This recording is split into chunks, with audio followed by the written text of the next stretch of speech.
Hello students, I'm Dr. L.K. Das, Assistant Professor of Sociology at the Department of HSS IIT Roorkee. Welcome to another lecture of the NPTEL course, Power and Politics in Contemporary India, a Sociological View. In this week, we are entering a new topic, and this new topic is going to be very interesting for you. Also because it is interesting for me. Interesting for you because today we are going to discuss about something that is happening around us that we are experiencing on a day-to-day life. We all know about this. It is my assumption, to my mind, it is impossible that we are not already aware of what I'm going to discuss this entire week. But what you might not be aware is how do we look at what is happening around us, particularly in the name of public discourse, particularly in the name of public policy, particularly in the name of public spheres from a political sociological point of view. So what does that mean? It means that we are going to dissect what is called public relation strategies, how mediated and unmediated communication takes place. So what is mediated and what is unmediated communication? What meets our eyes and what is invisible? How visibility is constructed? How meanings are made? And in a way, we are going to look at the classical theory with contemporary challenges in our political and social life. So what is political communication? It is something that we always know. So political communication is when a political leader comes on a stage, comes on camera or comes on TV and delivers a speech. So recently the elections have happened in the certain states, and in the near future more elections are going to happen. And on WhatsApp, on YouTube, on any other social media, on TV, and also physically, we have been witnessing some of this political communication. Now, when this political communication happens, it refers to how political actors, institutions and citizens exchange information and influence attitude. Now, the moment I said about politicians, it only incorporated the political actors. Apart from them, we have institutions and citizens who also exchange information. So does that mean that citizens and institutions are not political actors? They are. But for the case of analysis, we are making a classificatory distinction between these three groups of institutions. So the scholars like Denton and Woodward would define it as discourse and public resources, authority and sanctions. Now some of this communication include verbal, written, symbolic and visual signifiers such as dress or logos. The dress I'm wearing right now, this could now be identified as the dress that many of our politicians wear. But if somebody is wearing this kind of a dress, does that mean that that person becomes a politician? Or it's a personal choice to wear a particular kind of dress? There's a possibility that because I'm teaching this course, that is on political sociology, that is the reason why I'm wearing this kind of clothes. There could be the possibility that I like this kind of a dress. Or there's a possibility that this dress symbolizes something. It has certain symbolic values or certain symbolic capital. And politicians are very smart in understanding the power of dressing. And this power of dressing means that they are always ready to appropriate certain dresses, certain logos and certain signifiers. So, political communication is also a media through which state and civil society as well as political society communicate with each other. So, one of the ways it is done is through mass media, and second is that of communication in the public sphere. Now, when it happens at the level of public sphere, we also have to understand what is happening there, but we also have to understand what is a public sphere. Now, political parties rely on communication to legitimize their authority in democratic competition. Political leaders many times directly speak to their audiences unmediated, and when they do this, they show that how much they care for the people and how much faith they have on the people. So, communication here is extremely significant. The next aspect is that can this political project be proactive or reactive? Now, proactive kind of PR or political communication is about setting agendas before any negative narratives arise, using planned events and image management. So, what could be proactive PR? There are very interesting stories and short stories that were written on this kind of proactive PR by Hindi novelist and short story writer or author by the name Phaniswar Nath Renu. So, what did he do? He writes a story that elections are going to happen in the forest, and because elections are going to happen in the forest, so the carnivores have all of a sudden turned vegetarians. The foxes don't want to kill and eat the deer or the doe. Rather, they would like to take care of them. They would address them as brothers and sisters. If you vote us to power, we will make your life or will protect you from the other animals, because the other animals are not the not good members of your faith.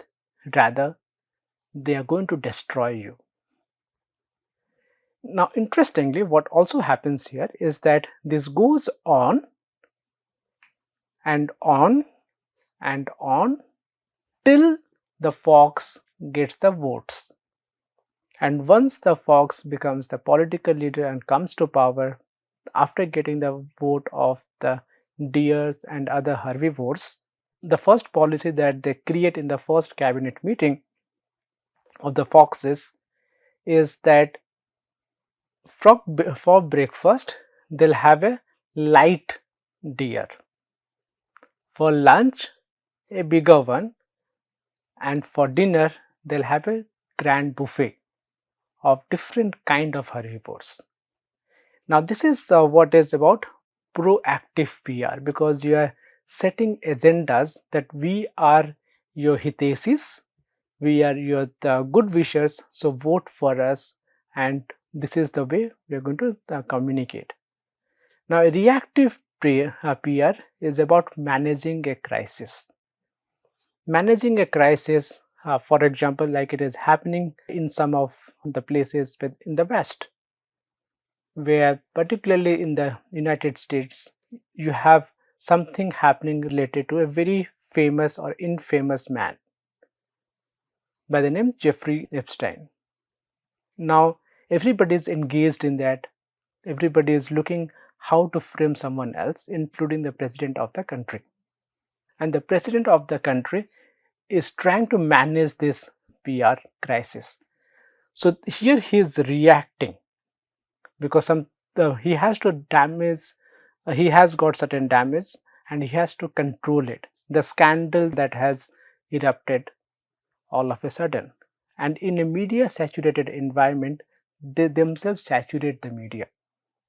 by providing only a certain kind of information, a certain kind of news, particularly in the media which is mediated through corporate houses, because corporates would not like to hear or would not like to face the music of people in power. Now, the consequences for the public discourse here is that the rational critical debates are disrupted through professionalized PR activities. That means you always get a manipulated idea about what is happening. As I discussed previously in this course, what happens when a rape victim is from an upper caste, and what happens if a rape victim comes from a lower caste or a Dalit, or comes from a minority community? Does the mass media and the owners of this mass media or the representatives of this mass media speak the same language? If yes, why? If no, then why not?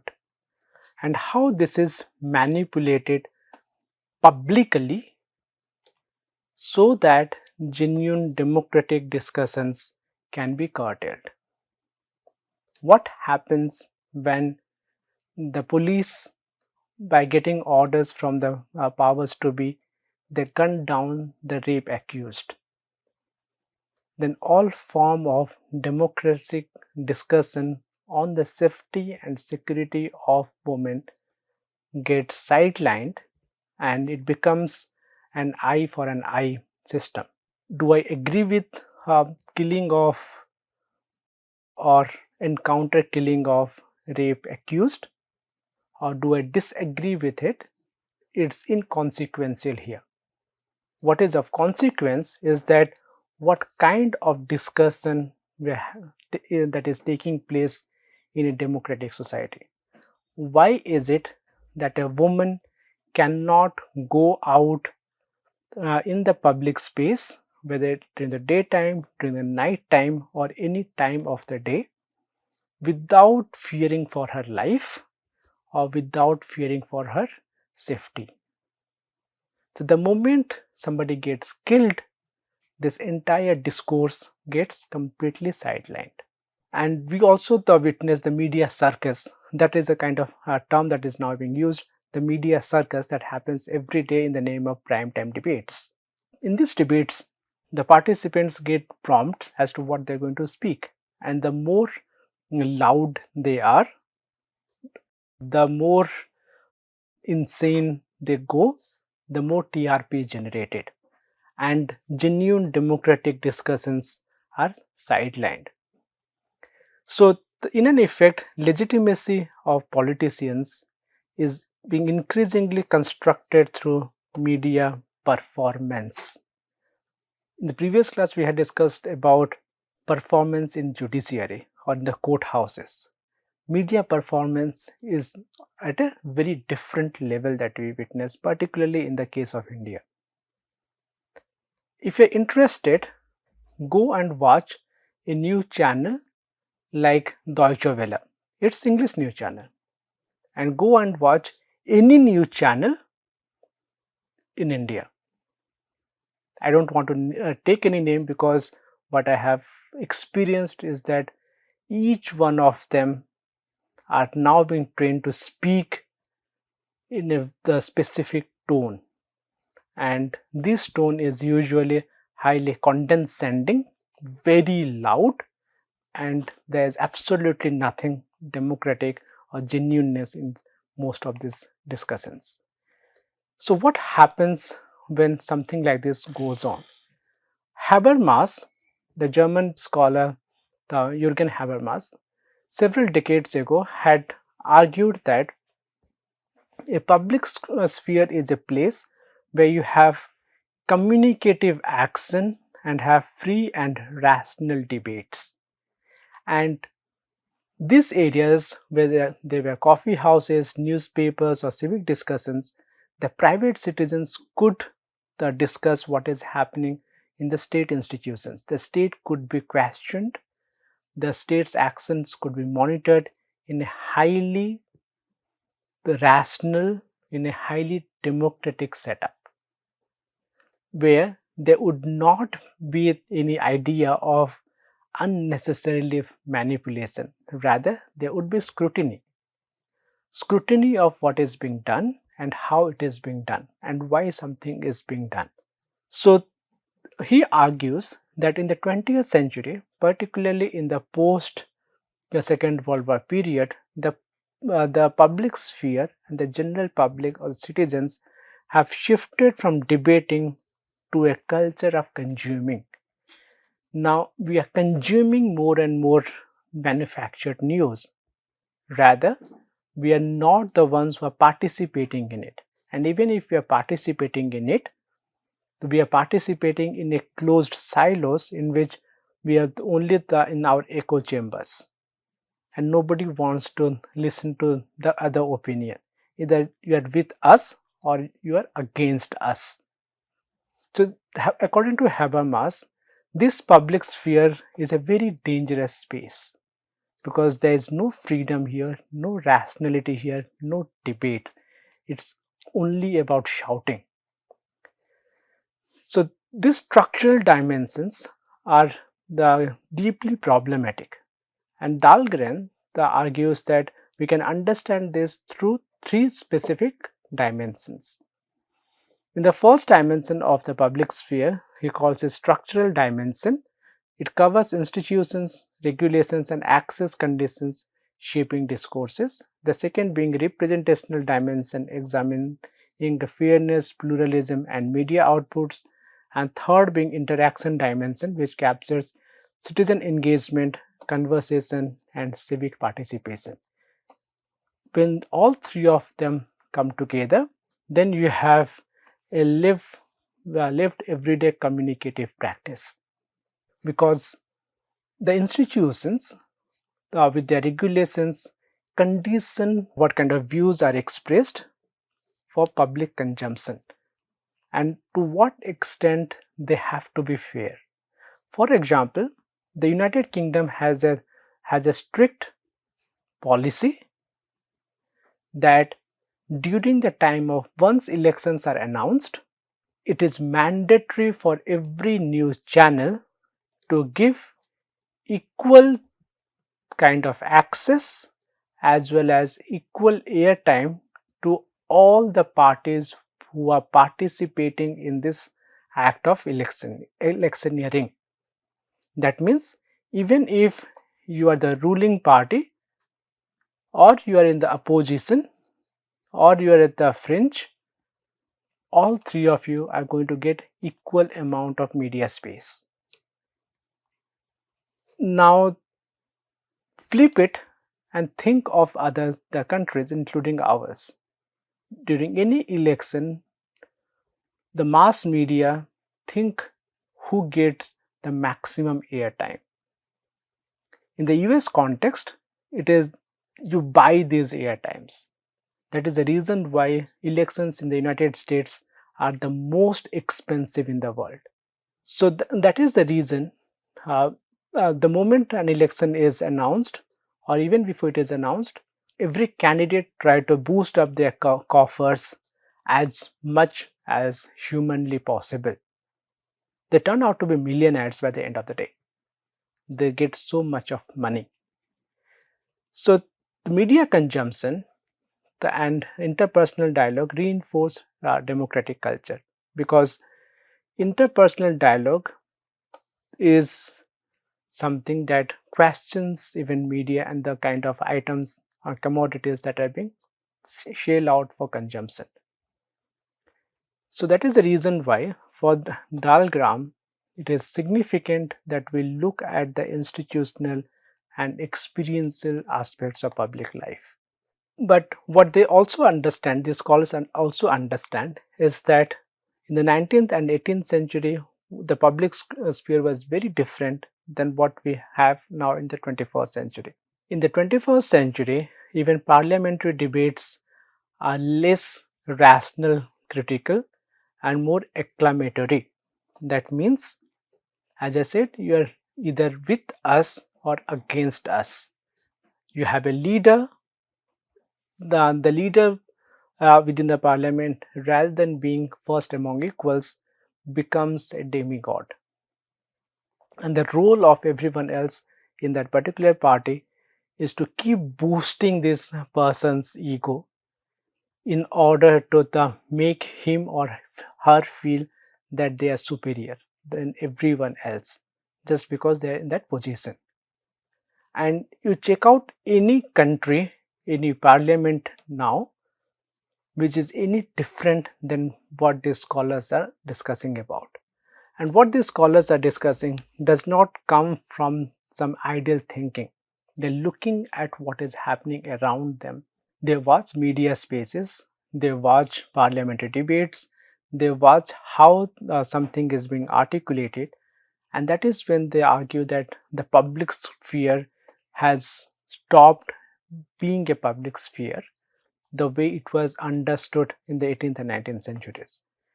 Rather, what is happening here is that we see the many of the agencies, many of the people are looking at how agenda is being set again and again, and how this agenda setting is either diluting the core aspects of the political life, as well as how media should act.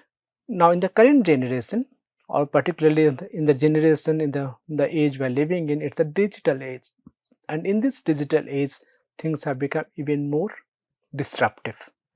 Disruptive because, on the one side, digital media has provided avenues for a lot of, or for a diverse group of people to either come together or as individuals to speak about something that is censored by mainstream media houses.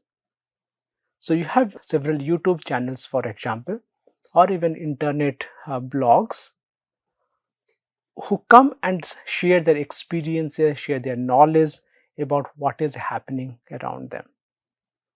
And there's a big following for many of these YouTubers or even bloggers. The reason being that while the mass media has kind of destroyed the public sphere by managing and micromanaging the kind of news and views that is being created and generated and consumed there, this kind of digital platforms enable a dispersed and overlapping public spheres. But does that mean that everything is now the nice and sweet because digital media is here? The answer could not be further from truth. Why did I say that? It could not be further from truth because social media is again owned by large corporations, and these large corporations want to do business, want to make their owners billionaires. And if somebody wants to become a billionaire, that means they're not going to question or let somebody question the powers to be forever. That is the reason why many times that so-called troublemakers are banned, whether it is Facebook, whether it is Instagram, whether it is Twitter or some other places, or their accounts are withheld. They are completely sent out of those media spaces.